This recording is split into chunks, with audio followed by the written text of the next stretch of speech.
re-bienvenue sur la web diffusion par Citadel. Donc, nous sommes présentement au pont de la rivière Matawan. Pas la rivière Matawan, pardonnez-moi, nous sommes présentement au pont de la rivière Aura, où est-ce que ça va être la deuxième zone de ravitaillement pour les canotiers et les R9. Donc, on a eu déjà un changement qui s'est effectué pour les R9 et un ravitaillement qui s'est effectué au Cowboy.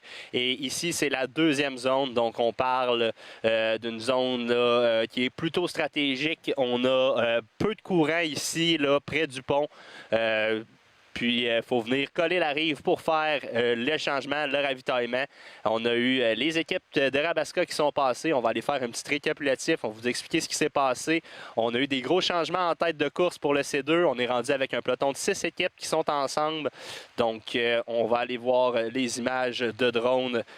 Comme on peut voir là, ici, on voit le premier Rabasca qui approchait la zone du pont de Rivière-au-Rat. C'était l'équipe de Broadway Microbrasserie, l'As du piano, qui ont passé là, en premier. On rappelle que c'est une équipe qui a beaucoup de profondeur dans leur alignement. C'est une équipe qui a seulement là, un nouveau canotier là, dans leur équipe qui n'a jamais coursé avec eux. Avant ça, sinon c'était tous des canotiers qui ont déjà coursé avec l'As du piano auparavant. Puis leur seul recrue, c'est Guillaume Doucette, qui est somme toute un canotier extrêmement expérimenté, puisqu'il a fait la classique là, en C2 déjà avec Luc Mercier, puis qui avait fait une excellente position. Je ne me souviens plus exactement de leur position, mais ça avait été une très solide classique là, et très prometteur pour un canotier là, qui vient à sa première classique comme Guillaume le faisait. Là. Donc, des très belles images du drone. On peut voir le canot qui s'approchait. On avait une très grosse vitesse là, avant de passer le pont. On n'a pas ralenti. On voit le canot où est-ce qu'ils sont en ce moment. On voit le derrière du canot. Là, on voit la vague qui remonte beaucoup là, où est-ce qu'il y a le canotier dans l'arrière. Ça veut dire qu'on passe dans une zone de batture, une zone où est-ce qu'il y a peu d'eau avec un haut fond. Puis ça tire les canots. Puis ce qui crée là, dans le fond une plus grosse aspiration, le canot est tiré vers le fond, puis ce que ça fait, c'est que ça ralentit les canotiers.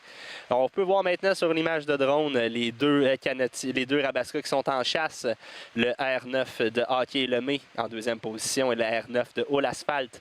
Hockey Lemay, j'ai parlé avec Philippe Lecourt, qui est le directeur d'équipe. Il est très confiant, il y a une équipe qui est très, très stable. Ils ont une équipe qui sont égales dans toutes les situations, puis qui ont beaucoup d'expérience. Il y a beaucoup de canotiers qui arrivent, qui reviennent du C2. Je vais dire qu'ils reviennent parce que c'est des canotiers qui ont fait du Rabasca, qui sont allés en C2 et maintenant qui reviennent. Entre autres, les Sir Park, et qui étaient vraiment très dominantes sur le circuit de la triple couronne là, dans les premières équipes de filles qui complètent et qui s'imposaient très fortement dans le classement. Au l'Asphalte, qui on voit maintenant qui sont en troisième position quand ils sont passés sous le pont de Rivière-au-Rat. Une équipe qui est composée de plusieurs athlètes de différents backgrounds. Sont reconnus au l'asphalte pour avoir des athlètes de canoë-kayak de vitesse dans leurs équipes. On a Jérémy Marchand, entre autres, qui fait aussi équipe avec son père, David Marchand, qui est dans l'équipe. Donc, c'est une affaire d'athlète, mais aussi une affaire familiale, la classique de canot. Donc là, on regarde Hockey Lemay qui s'approche vers la zone de ravitaillement là, et la zone de changement de R9 de Rivière-au-Rat. Donc on voit qu'ils ont passé le pont. C'est pas là que le ravitaillement se fait. C'est un peu plus en descendant le courant. Là, après le pont, là, on a une zone. On va voir la bouée bientôt apparaître à l'écran. On va voir toutes les équipes de ravitaillement et les canotiers de Sper qui sont sur le côté, là, qui attendent. Là, impatiemment d'aller changer. Puis les canotiers qui sont dans les embarcations en ce moment, là, on laisse toutes les cartouches qui restent derrière parce qu'on sait qu'on s'en va changer pour certains. Fait que c'est le temps de tout vider. On donne ça à notre équipe avant d'aller prendre un petit peu de repos dans la caravane et de revenir plus loin dans la course.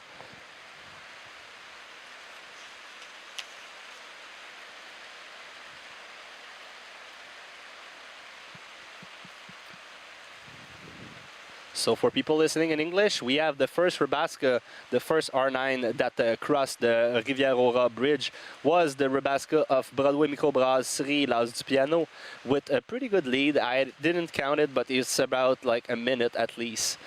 Second Rabasca is Hockey Lemay And the third Rabaska is All Asphalt. Hockey Lemay is now coming to the feed zone and the change zone. Rabaska are doing changes, so now paddlers are going extra hard before doing a switch. Some people will stay in the boat, and now we can see them coming into the feed zone. Donc on voit Hockey Lemay qui arrive à la zone de ravitaillement. On va voir quelques canetiers sauter à l'extérieur du bateau et on rembarque. En même temps, All Asphalt aussi qui accoste pour faire le changement. Et c'est rapide pour Hockey Lemay. On est déjà en train d'essayer de peaufiner et repartir. Les canetiers ont commencé à ramener Hockey Lemay. Très bonne pause, très bonne transition pour eux autres. All Asphalt un petit peu plus lent sur la transition et au changement. Somme toute assez efficace et on peut voir là, la vitesse de relance de All Asphalt, c'est incroyable. Ils sont reconnus pour leur vitesse de pointe et on peut voir juste la cadence et comment que ça va. Vraiment une équipe. Là. On peut voir même une très beau vidéo de drone. On peut les voir qui sont sur la vague, sont bien positionnés, ne sont pas pris derrière. Très belle accélération au bon moment afin de rester à l'extérieur des vagues et se permettre de ne pas se faire retarder par la vague. Les vagues qu'on peut voir, là, on peut voir ça un peu comme de l'aide, mais souvent ça peut être aussi, là, ça peut venir nuire. Quand on est dans le côté positif de la vague, donc en avant de la vague, on va avoir la sensation de descendre une petite côte. Et quand on est dans l'opposé, quand on monte la vague, bien là c'est vraiment, on monte une petite côte comme en vélo. Donc c'est très... où se positionner, quand donner le bon coup pour aller chercher le creux de la vague pour être en position favorable de descente. Tu ne veux pas être ramassé à perdre de la vitesse, te ramasser dans le côté négatif de la vague, puisque là, tu vas monter la côte, puis tu vas monter la côte, tu vas ralentir, tu n'auras pas la vitesse pour la redescendre. Fait que des fois, tu peux te retrouver dans une espèce de spirale négative que tu ne fais que avoir des vagues qui te ralentissent et qui te ralentissent. Donc, des fois, c'est pas évident. On peut voir maintenant sur les caméras du drone l'équipe de la TUC qui s'est formée en dernière, vraiment la dernière minute. C'est l'équipe qui a été formée par Steve Bordelot, qui a été pris la décision le 20 juillet là, de former une équipe. Ils ont commencé à essayer de trouver tout le kit puis de rassembler ça. Ils ont trouvé leur commanditaire, la construction Éric Bonenfant, qui leur a permis de mettre l'équipe sur pied. Ils ont eu également le soutien de plusieurs personnes et partenaires. Il y a Martin Saint-Laurent qui ont prêté le canot de la CRQ, qui a été entièrement là, adapté et repeint. L'équipe de raccord de Beauce qui a permis l'utilisation du buggy, les commanditaires Éric Bonenfant qui les ont soutenus activement. On les voit arriver dans la zone de transition. Et là, on voit que c'est une équipe de Rabaska qui est un peu moins là, habituée, là, parce qu'on a beaucoup de canetiers C2 qui sont à bord. On voit que le canot il est allé vraiment leur ramasser un peu d'eau. On peut voir que c'est un peu improvisé, mais somme toute, là, assez une bonne transition. Là, non, une transition très lente là, de la part là, de Construction Éric Bonenfant. On se fait rattraper par le groupe de chasse qui était derrière eux, de CSS puis de Mako. Difficile transition pour Construction Éric Bonenfant. Ils sont repartis, ils se partent de la zone de transition. Super transition et changement pour Mako qui sont en train de partir. CSS sont encore pris dans la zone. On a le canot qui est en 7e, 8e position, qui rentre dans la zone, qui dépasse CSS, qui s'en vont chercher leur groupe de ravitaillement qui est plus loin. J'essaie de vous trouver le nom de cette équipe qui sont tous en blanc. Mais là, on peut revoir sur les caméras Mako qui a eu une super zone de transition ravitaillement. On est en train de venir couper de beaucoup l'écart sur Construction Éric Bonenfant. Grosse équipe. Mako, là, très, très actif là, au niveau communautaire. Eux qui ont ramassé des grosses sommes d'argent pour une bonne cause. Je vous trouve la cause, ça sera pas trop long. Mais un groupe très, très soudé, là, Mako. Ils ont eu un début de saison qui a été marqué avec beaucoup d'ambition. Ils ont commencé les pratiques intensives dès le mois d'avril. Ils ont performé beaucoup en début de saison. Ça reste quand même que Mako, c'est une équipe qui est jeune et qui est en développement. Ils ont 2 recrues cette année. Ils ont Laurie, qui a déjà fait du bateau dragon, puis ils ont Luis Carlos qui vient de Colombie, qui lui travaille chez Mako, qui sont les deux à leur premier événement. Leur but n'est pas nécessairement de viser la première place, c'est de se battre avec détermination puis de donner de donner le meilleur d'eux-mêmes. Fierté collective autour du défi, pratiquer un sport qu'ils aiment tout en contribuant à aider la communauté, c'est les lignes de Mako. On peut voir sur les caméras maintenant l'équipe de canotage du Drakkar qui s'approchent à bord de leur embarcation bleue. Donc, le Drakkar, là, dans cette équipe-là, on a Elliott Rancourt et Perry Rancourt, un père-fils dans ce bateau. Elliott Rancourt, 14 ans à sa première classique, qui suit les traces de son père, Perry Rancourt, qui a fait, lui, sa première classique à 15 ans, qui était également là, Perry Rancourt, qui a fait une classique avec son père, Steve Rancourt. Donc, le canot, on le répète souvent, c'est familial, c'est des traditions, c'est un sport qui est ancré dans la culture shawinigannaise, québécoise et qui aussi là, fait beaucoup là, de... Oh, on voit là, on rentre dans la zone de transition pour le Drakkar. On voit que la berge est beaucoup plus libérée depuis que la majorité des embarcations sont passées. Donc, on peut voir là, ici, on arrive, transition. On débarque à gauche, on débarque à droite. On peut voir que c'est très creux. Ça descend très vite. Bonne transition pour le Drakkar. Et ils sont repartis. Ça s'est vraiment bien passé. Et là, on voit les équipes, là, quand ils repartent toutes vers la gauche. Donc, on va aller rechercher la ligne de courant.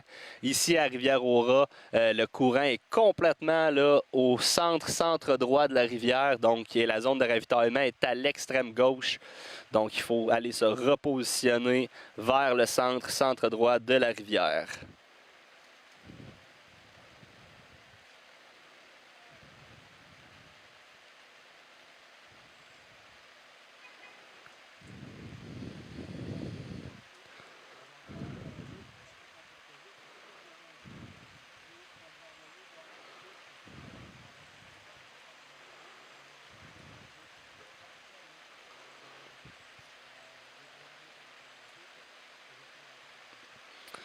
Et maintenant, le dernier Rabasca qui approche la zone de ravitaillement.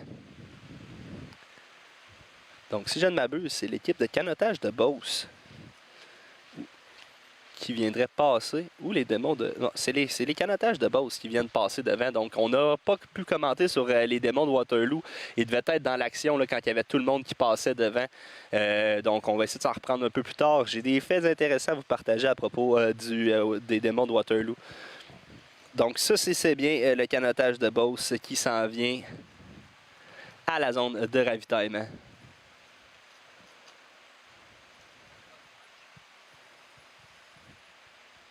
Donc, dans les dernières années, on avait 2 bouées. Il fallait faire les 2 bouées avant de retourner chercher le courant. Maintenant, ils en ont juste mis une. Ça permet de sortir des zones de ravitaillement plus vite et ça rajoute un peu de... Pour les C2, là, ça va rajouter un peu de piquant. Là. Je vous explique ça tout à l'heure quand on sera rendu à nos C2. Pour l'instant, on regarde une transition.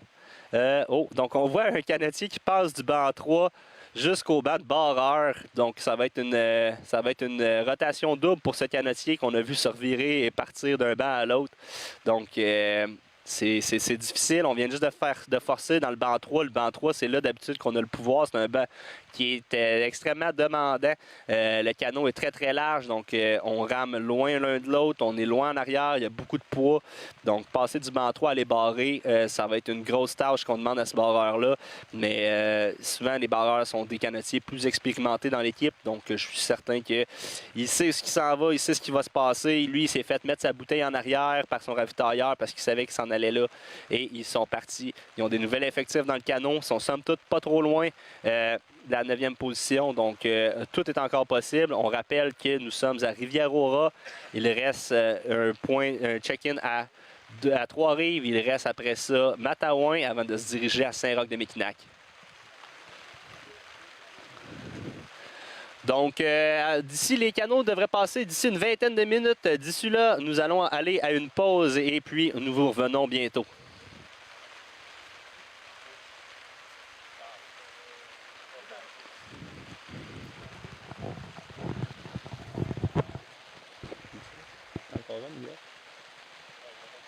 Ok, il m'a coupé là. Moi, je l'appuie pour les gars.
Bienvenue sur la web diffusion de la 92e classique de canot. Nous sommes présentement au pont de la rivière Aura en attente des embarcations C2. Un peu plus tôt, nous avons vu passer toutes nos embarcations R9. On avait en première position Hockey Lemay avec une avance sur le deuxième canot R9 de...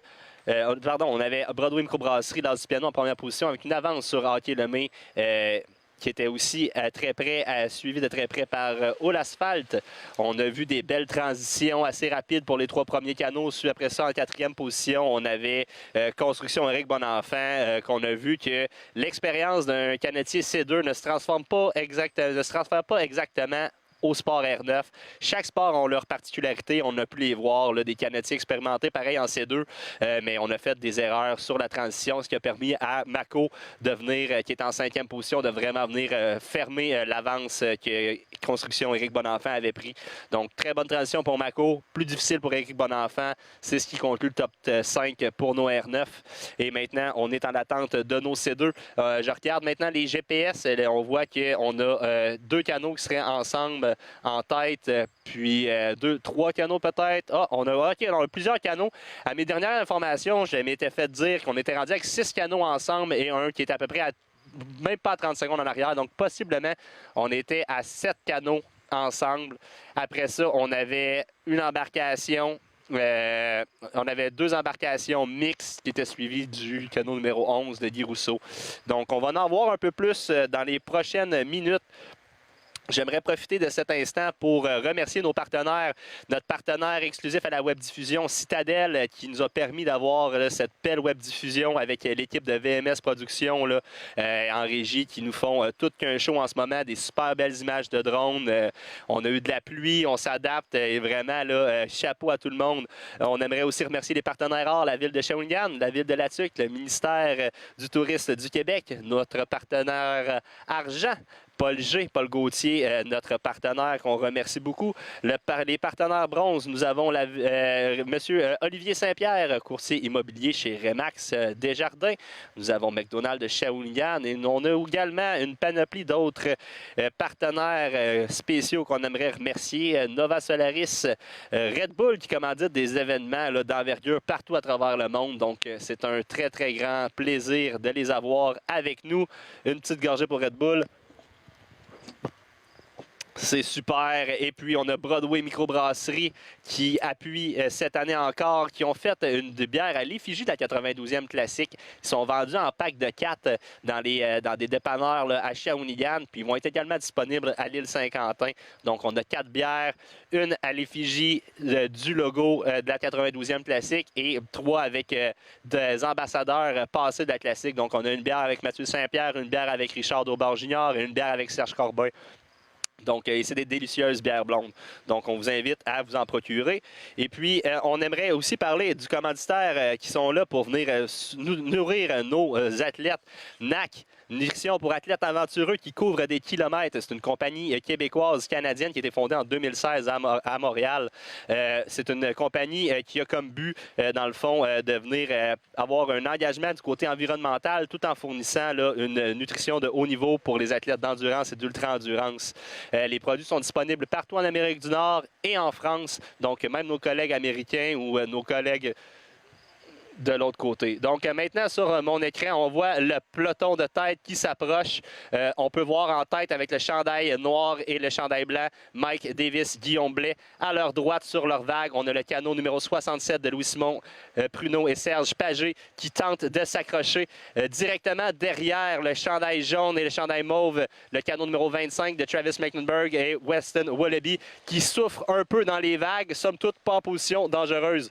Derrière le numéro 25, nous avons le canot numéro 06 qui ont fait une très grosse remontée depuis notre dernière diffusion. On a Danny Medina et P.O. Kennel qui ont fait une très bonne remontée, toujours pas en danger. Je crois que ce peloton-là va rester ensemble, dépendamment de l'attaque après le ravitaillement, pardonnez-moi. Derrière le numéro 6, nous avons le numéro 27 de Vincent Bellemare et Christian Charette qui sont les deux en blanc. Et pour fermer la marche, on a une équipe. C'est qui cette équipe-là? C'est une équipe américaine. J'en suis bien sûr. C'est une équipe recrue. Ça serait le numéro 188 de Jackson Tucker et Brad Wilson, si je ne m'abuse. Je vous en dis plus bientôt. Donc, les premiers Canadiens ont passé sous le pont et vont se diriger vers le ravitaillement. Nous aurons des images du ravitaillement en rediffusion un peu plus tard. Et voilà les images maintenant en direct du ravitaillement plus bas. On voit Mike Davis qui tire à l'avant, Louis Simon à côté sur la vague, bien à côté. Le canot de Travis Mecklenburg et Weston Wallaby ont perdu une vague peut-être. Là, c'est sûr que ça peut être stratégique du côté de Mike et Guillaume. On arrive fort, on fait un ravitaillement rapide, on sort de la zone. Il y a une très, très longue zone de batture après la zone de ravitaillement. Quand on repart, on est sur la rive gauche pour le ravitaillement. Après ça, on s'en retourne vers la rive droite. Il y a beaucoup de battures. C'est une section qui est très difficile. Pour avoir coursé ici contre Guillaume plusieurs fois, je le sais très bien ce qui s'en vient pour eux. Ça va être une très grosse attaque. Et on a commencé à mettre des bûches dans le poêle. On voit Guillaume qui sont forts. On peut voir la manière qu'il y a les gorames. Il y a beaucoup d'intensité. Louis Simon et Serge Pagé qui vont se laisser descendre derrière l'embarcation des meneurs afin de favoriser là, la vitesse et aller avoir accès à le ravitailleur. Maintenant, on retombe en amont du pont. On a un pack de 4 canaux. Dans le fond, on va retrouver ici nos équipes mixtes. Les deux casquettes blanches à droite de votre écran, c'est Adam Gélina et Sarah Lessard. À leur droite, le deuxième canot à partir de la droite, on a Mike Schlemmer et Eve Chamberlain. On a Mike avec les gants bleus facilement reconnaissables. Et à leur droite à eux, donc notre canot qui est le plus à gauche, on a le canot numéro 11 de Mario Blackburn et Guy Rousseau. Et derrière, nous avons Joe Schlemmer et Dylan Kirk, je crois.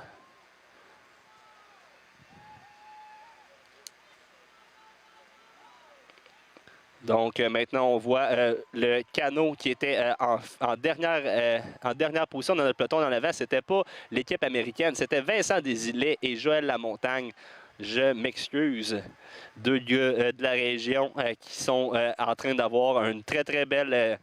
sont en train de s'épanouir dans le monde du sport. Ils sont vraiment en train de devenir des noms qu'on va retenir pour les prochaines éditions. Là. Ça va commencer à jouer en avant. Et on voit là, à notre image en haut à droite, Mike Davis, Guillaume Blais qui crée une séparation. Quelques vagues sur Louis Simon et Serge Pagé. J'en avais parlé. C'est un point très stratégique. Guillaume attaque là souvent. Les gars n'ont pas peur d'attaquer de bonne heure. Ils sont capables de faire la course seuls.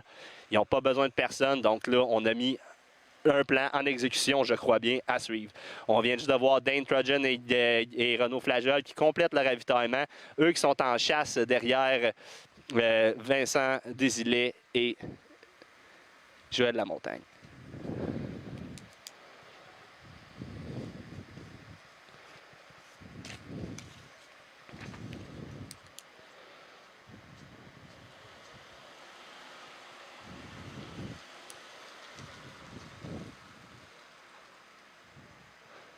Donc, on a les 7 premiers canaux présentement dans notre écran. Donc, tous ces canaux-là là, sont en dedans, peut-être deux minutes. C'est quand même assez serré pour... on est rendu à Rivière-au-Rat.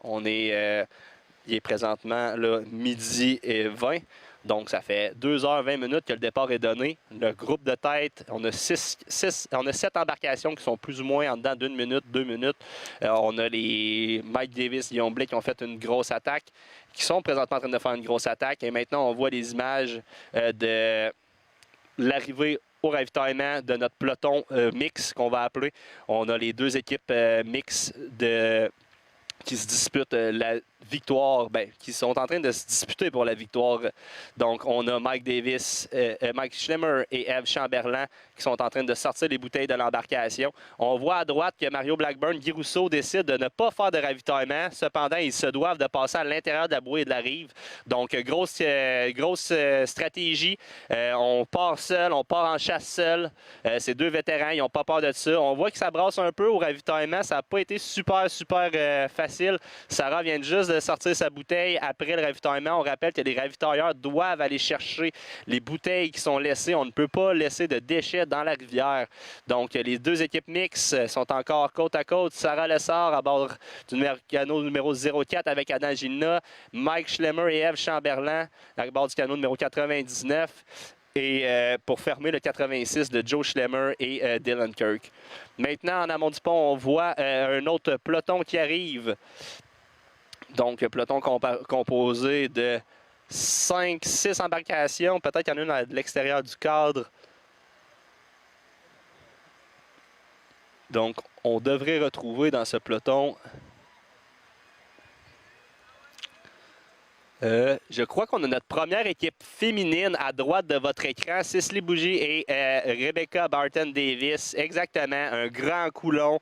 Très, très confortable. Les filles ont une très bonne course en ce moment.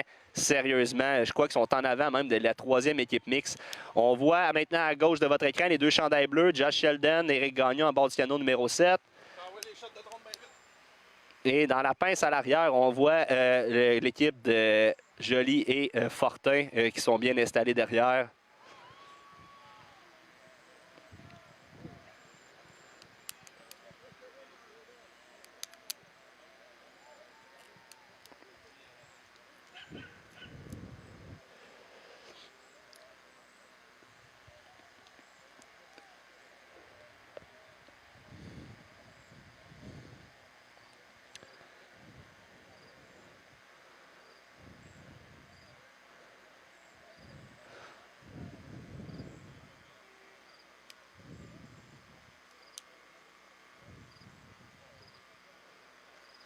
Donc, les canotiers ont eu un petit peu de pluie dans les 30 dernières minutes. Donc, c'est pour ça que vous pouvez voir des fois les canotiers ont l'air d'être mouillés. C'est pas qu'il n'y a pas eu personne qui a... Ben, peut-être qu'il y a eu des personnes qui ont chaviré, mais en général, c'est juste causé là, par la pluie.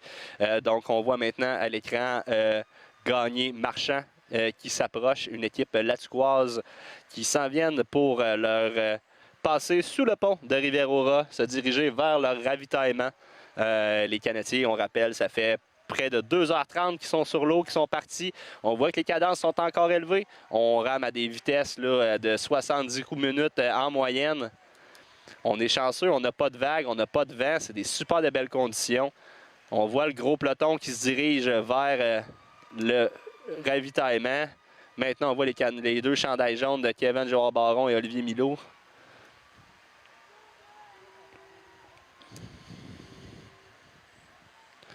Donc, on va maintenant aller en rediffusion. On va aller voir des images qui ont été captées par le drone de notre zone de ravitaillement là, des meneurs. On va pouvoir revoir, là, en fait, on va pouvoir voir de près l'attaque de Mike Davis et Guillaume Blais. On va pouvoir voir comment ça s'est passé au ravitaillement. Je suis bien curieux de voir là, comment ils ont fait pour l'exécuter.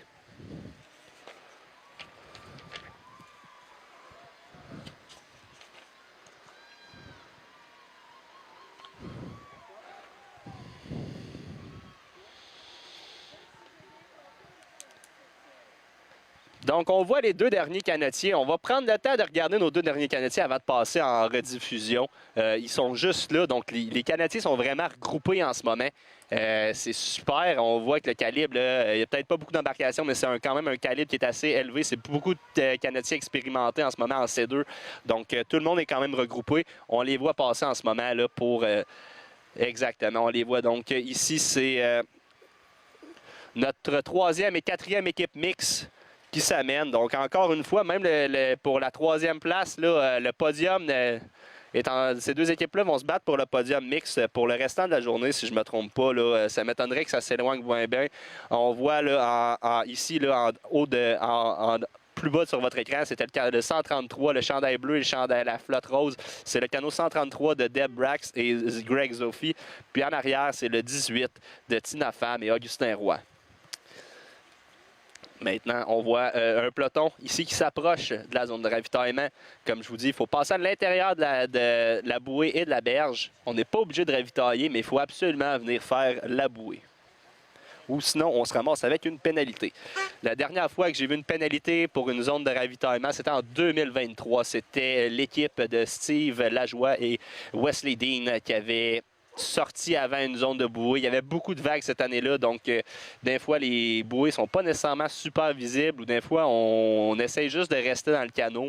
Donc, des fois, des erreurs d'inattention, ça peut arriver. Mais maintenant, on n'a qu'une seule bouée, donc ça facilite beaucoup.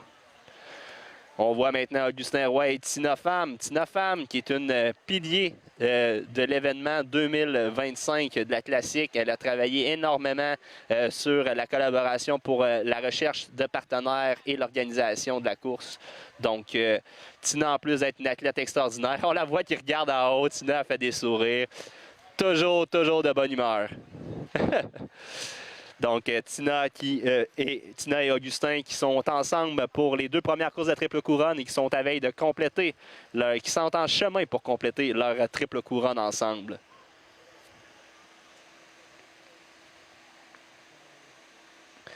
Et maintenant, on va passer voir les récapitulatifs du drone pour aller voir l'attaque de Mike Davis et Guillaume Blais.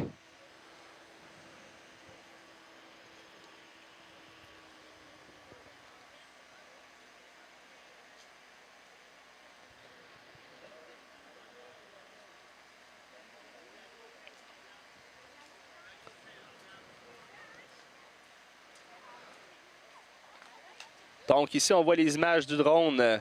On voit le canot numéro 27, Vincent Bellemare, Christian Charette à gauche de votre écran. Maintenant, au centre de l'écran, Danny Medina, P.O. Kennel.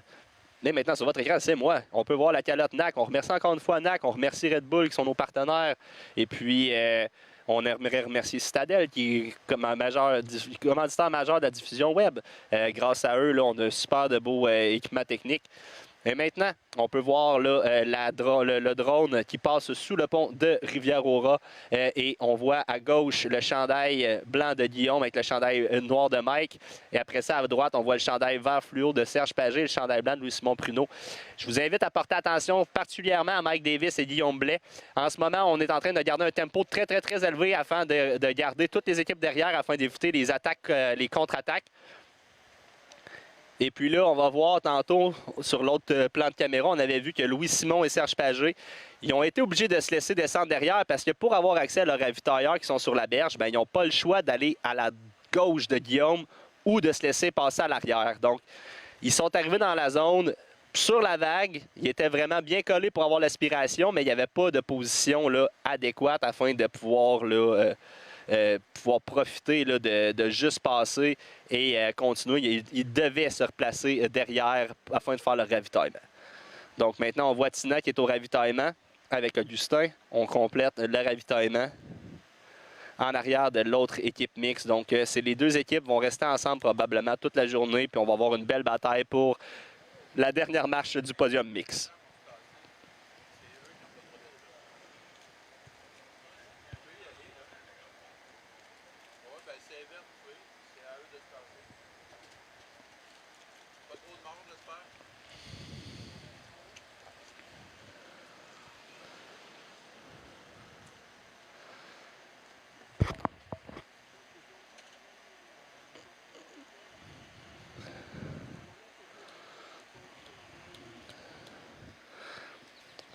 Donc, un petit récapitulatif. On a vu passer nos 2 équipes, nos 2 dernières équipes mixtes qui sont en 3e et 4e position ensemble. La 1 et 2 aussi mixtes sont ensemble. On a un peloton de 6 à l'avant qui est en train de se séparer dû à une attaque de Mike Davis et Guillaume Blais. For people listening in English, we just watched the feed zone at Rivière-au-Rat. We had a pack of 6 boats in the C2 coming in together with a big attack of Mike Davis and Guillaume Blais that we will be able to watch later on. For the moment, we don't have the footage accessible, but we're going to be watching it later and we're going to be seeing if the attack was good or not. For the mixed position, we have Sarah and Adam together with Ev and Mike side by side. Went to the feed zone together. They are going down and they're going to be fighting for the podium all day, I'm pretty sure. And for the women division, we have Cicely and Rebecca that are doing really well. They looked really strong coming to the bridge. We had a good drone shot of them. So it's really excited to see them. Donc, merci beaucoup pour tout le monde de nous suivre. Nous remercions nos partenaires et on s'en... Oh, on m'informe à l'instant qu'on est capable de revoir le drone. Donc, je vous amène avec le drone. Voici Mike Davis, Guillaume Blais qui prépare leur attaque. Grosse cadence, on garde le rythme élevé. Et là, on va voir Louis-Simon Pruneau et Serge Pagé qui vont devoir glisser derrière afin d'aller effectuer leur zone de transition. Mais en glissant derrière, vous allez pouvoir voir là, le canot numéro 25, le chandail jaune et le chandail mauve, Travis Mecklenburg de Weston Wallaby, Quand Louis Simon va se laisser glisser derrière, ça va leur permettre de refaire la connexion automatiquement avec le peloton de tête. People watching, we can pay attention. Mike Davis, Guillaume Blais, they are putting a really high tempo right now. They are preparing an attack after the feed zone. I've raced against my Guillaume there, and he's always pulled a big effort there because now we're on the left shore of the river, and then we go across to the right. There's huge shallow spot. And he's about to attack. So we can see now LSP and Page have to go and slide back to be able to access the shore to have their feed. And that way, that's make almost the connection back for Travis and Weston. So now we have a group of 4 together because Danny and Pio are also riding the second wash of boat number 25, Travis and Weston. So Mike and Guillaume are keeping a super high tempo, even like 5 minutes before the bridge, they started giving a really high tempo, making sure that they can push back any counter-attack. Donc, en amenant la zone, Mike et Guillaume, ça fait depuis peut-être 5 minutes, 6 minutes qu'ils imposent un tempo super rapide afin de défaire toute possibilité d'attaque des autres. Donc, on voit ici qu'il y a déjà un petit gap qui se crée, là, une petite avance qui se crée entre les canaux. 2-3 vagues, des fois, c'est assez pour pouvoir se sauver, là. Donc, très bien. On a vu Mike arrêter de ramer, Guillaume continue à ramer pour sortir ses choses. Mike rame, Guillaume sort ses choses. Super bien fait. On a vu Travis qui lançait ses bouteilles, qui passait au ravitaillement. Et puis là, ici, on voit Renaud et Dane qui approchent la zone. Eux qui sont un peu laissés derrière. C'est sûr que c'est une équipe de poids léger. Et là, ils sont laissés seuls, ils sont en chasse. Good. Donc là, on voit très bon ravitaillement des 2 jeunes canotiers qui closent le top 6 de cette course. Et on a derrière eux le canot de Vincent Desilets et Joël Lamontagne qui est dans un peloton. Donc le petit peloton, ça c'est le peloton mix. C'est avec Eve, Mike, Sarah, Adam, puis on voit là à gauche de votre écran, on voit Guy Rousseau puis Mario Blackburn qui ont décidé de ne pas faire la zone de ravitaillement. Donc, le peloton mix qui s'approche de la zone de ravitaillement et on voit maintenant rendu à la droite de votre écran un canot qui est à seul, qui n'est pas en fil un en arrière de l'autre. C'est Guy Rousseau qui ont décidé de ne pas faire de ravitaillement. Donc, fort possiblement qu'ils ont reçu un ravitaillement en double au Cowboy. Donc, c'est une stratégie qui peut être utilisée. C'est super intéressant. On prend 2 ravitaillements, on a saute un. Donc, on prend peut-être 10 secondes d'extra pour rajouter une deuxième bouteille. Mais là, ici, à ce moment-ci, vous allez voir là, sur les vidéos, on sauve énormément de temps parce qu'on n'a pas besoin d'attendre. On fait juste prendre la bouée et on retourne chercher le courant directement. Donc, on m'informe que l'équipe féminine de Cicely Bouguier et Rebecca Barton-Davis était dans un peloton qui était entre les positions 12 et 15. Donc, une solide performance là, pour les dames jusqu'à présent. I've just been informed that Cicely and Rebecca are in the pack that was in between the 12 and 15th position. So that's a really, really solid race for the ladies. Donc, on aimerait remercier tous nos partenaires et pour leur appui. Les partenaires or, nous avons... pardonnez-moi, j'ai perdu ma liste. Nous avons la ville de La Tuque, la ville de Shawinigan. Nous avons comme partenaire or également le ministère du Tourisme du Québec. Et nos partenaires argent, Paul Gauthier. Partenaire bronze, Olivier Saint-Pierre, courtier immobilier chez Remax. Desjardins, McDonald's Shawinigan.